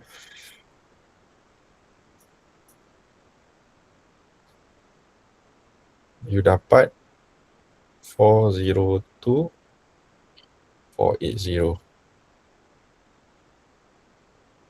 Okay, tak tally dengan ni Ni kita dapat tadi 458,180. So kalau kita tolak dua ni, 458,180 dengan 402,480, berapa ni? 458,180. So ada short 55,700. Kan, ada short 55,700. So 55,700 tu you letak kat sini. Okay, then barulah tally kan, 458,180. Okay, so this 55,700 kita bukan saja-saja je letak bagi dia balance. So this is our AFN. Okay, that's our AFN. Okay, so we're going to put here our AFN. AFN kita, additional funds needed is 55,700. Then we know lah, out of 103 million ataupun thousands kat sini, internally kita boleh generate a certain amount, tapi ada balance 55,700 yang kita kena dapat from external source. Okay, so dia tak cukup 55,700 lah. So I tambah star kat sini, ada 4 possible star. Why I letak star? Star ni semua yang tak berubah daripada original. Notes payable 30,000, long term debt 14,500, preferred stock 75,000, and common stock 100,000. So semua yang I letak star ni adalah amount yang tidak berubah. Why tidak berubah? This is all non-spontaneous ataupun external source. So what does it mean? Kenapa dia tidak berubah? Kenapa dia external? Remember, AFN ni adalah amount yang diperlukan, tak cukup. So company needs to borrow somehow. Okay, dia kena pinjam lah sebab internally tak cukup untuk cover 103 million ni. So these stars ni yang ada ni, these are all the options where the company can borrow. Okay, kalau dia nak pinjam jangka pendek, dia boleh pinjam dekat notes payable, pergi dekat bank, pinjam dalam tempoh 12 bulan, this amount 55,700, or dia boleh issue long term debt. Again, dia boleh pergi dekat bank and pinjam untuk jangka masa yang panjang ataupun issue bond contohnya, or they can use stocks, preferred ataupun common stocks, untuk raise fund in order to get the 55,700. So those are the options. Okay, those are the options. So untuk soalan ni, untuk soalan macam ni, dia akan habis macam ni lah. So this is our final answer. Okay, this is our final answer. So kalau you tengok dalam notes tu mungkin slightly different because notes ni, bila dia buat, dia letak 3 benda kat sini. Dia punya initial is from the question and then forecasted. So I punya jawapan tadi, I just focus yang dekat forecasted ni je. You don't have to worry about the rest. You just tulis yang forecasted ni je. So ni semua amount yang baru. Okay, amount yang baru. And yang bawah ni amount yang baru, kecuali again samalah yang tidak berubah tadi notes payable, long-term debt, common stocks. Ni semua yang tidak berubah. Okay, the rest is the same. Cara nak cari return earning pun sama. Okay, dia boleh guna formula ratio ni. Ataupun dalam kes ni dia dapatlah 72 tadi kan. So that's why dia jadi 400 plus 72 to become 472. The approach to get the AFN still the same. Sama je. Okay. So ni the difference is 3 to 5 kan. This is 3 to 5. The difference. The internal mana yang berubah, ada dua item ni together dengan ni. So internal dia 103. So 3 to 5 minus 103.25. This is your AFN equals to 221.75. So this amount masuk kat sini lah. Yang ni.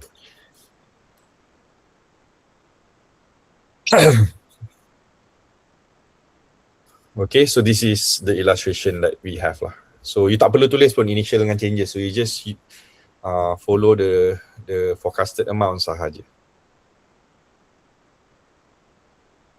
Ni tadi ya. Okay, sorry. Okay, ni kalau soalan dia habis macam ni lah. Cuma I nak explain to you, there's a possibility that the question expand ataupun extended a little bit more. What kind of extension? Again, I kena tengok ataupun share with you another soalan daripada semester lain lah.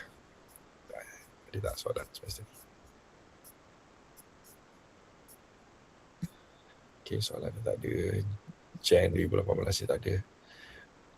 Okay, kita tengok balik tadi lah yang soalan Alia tadi June 2015. Soalan Alia ni ada. Okay, soalan Alia ni dia ends dengan satu benda lagi. Disuruh prepare pro forma balance sheet and then dia ada tambah satu lagi statement yang very crucial, which is the required financing tu AFN lah So this required financing is AFN. Okay, if there's any AFN required, it will be absorbed by notes payables. Okay, dia ada statement ni. Ni absorbed by notes payable. So apa maksud dia? Any AFN, dia akan ditransfer masuk ke dalam notes payable. Okay, kalau ikut soalan macam ni lah. So if we go back to here, kalau I tambah satu lagi statement kat bawah ni, any additional funds needed will be absorbed by notes payable. Contoh I guna notes payable jugalah. So what's gonna happen? My AFN yang kat sini tadi 55,700, you tak boleh biarkan kat sini lah sebab dia tak kena absorb ni. So when the question asks us to absorb, maknanya you kena transfer ni masuk dalam notes payable. Transfer. Okay, so apa maksud dia?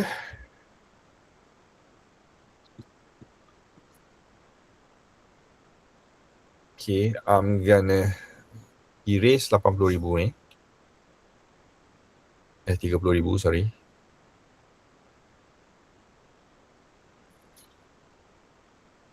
I akan tambah dengan 55. So it become 85,700. Okay, 30,000 original plus 55,700, it become 85,700. Sebab amount ni diabsorb by notes payable. So what happened to this? Ni padam lah. Tak perlu lah. And this would be my final answer. Okay, without AFN. Walaupun AFN kita dah ada 55,700 tadi. So this 55,700 dah diabsorb by notes payable. Okay, you kena display and tunjukkan this is your final answer lah without AFN inside your pro forma. Okay, so then baru you dapat markah penuh lah. Alright, tapi untuk soalan ni tak ada ingat this is based on Alia Senior Berhad punya soalan tadi. Not this one. This one dia tak ada suruh kan, so therefore our answer still with AFN yang ni lah. So based on this. Cuma kalau ada, then you have to absorb. Okay, I boleh je tambah. Okay. Any additional funds needed will be absorbed by long-term debt. Contohnya, by long-term debt. So, I will transfer this masuk dalam long-term debt. 55,700 plus 14,500. And then I can get a new long-term debt punya amount lah. And then without AFN. So, itu pun possible juga. Okay, so just read the question carefully and then follow through lah the question sampai kesudahan dia lah, sampai macam mana sampai habis. Cuma dalam example ni tak ada Right, so with that, I think that's the end of our topic. So very important tools both cash budget dengan proforma. Cash budget memang fokus on cash inflows outflows. For the proforma, they focus on financial position lah, especially to identify the amounts for additional funds needed. Okay, yang AFN ni tadi. And obviously when you have this information earlier, sebab benda ni semua belum berlaku then we can plan. Okay, apa tindakan yang boleh dibuat, sama ada nak kena plan for investment ke, or even plan for borrowings. So macam AFN ni tadi pun samalah, to identify plans untuk borrowings. Okay, so with that, kita end topic number 4. And when we end topic number 4, technically, we are ready for our first test lah. So first test akan cover topic 4, which is the cash budget dengan proforma tadi, and together with the cash flow statement that we did in topic number 2 in our very first meeting for the cash flow statement. Okay, so soalan midterm ataupun bukan midterm lah. Maknanya test 1 tu, I boleh je post anytime soon as tomorrow. Okay. And cuma soalan tu I akan bagi masa lah untuk you all jawab.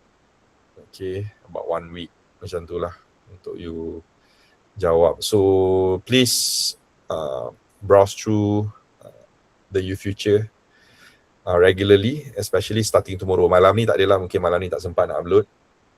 But starting tomorrow onwards, you gonna see the first test dekat dalam YouFuture tu. Okay? So itu saja for today. Thank you very much.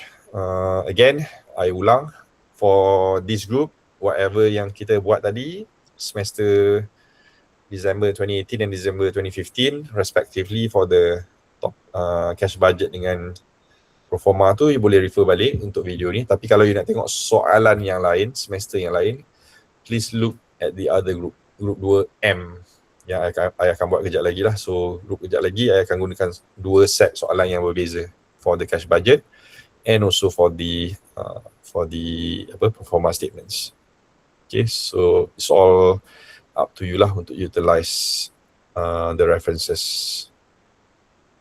Okay, itu sahaja for today. Thank you very much, and insyaAllah see you guys 2 minggu lagi lah kot Alright, thank you. Again, still online as of now masih lagi online unless there's new announcement by ISEPs. Okay, thank you and Assalamualaikum.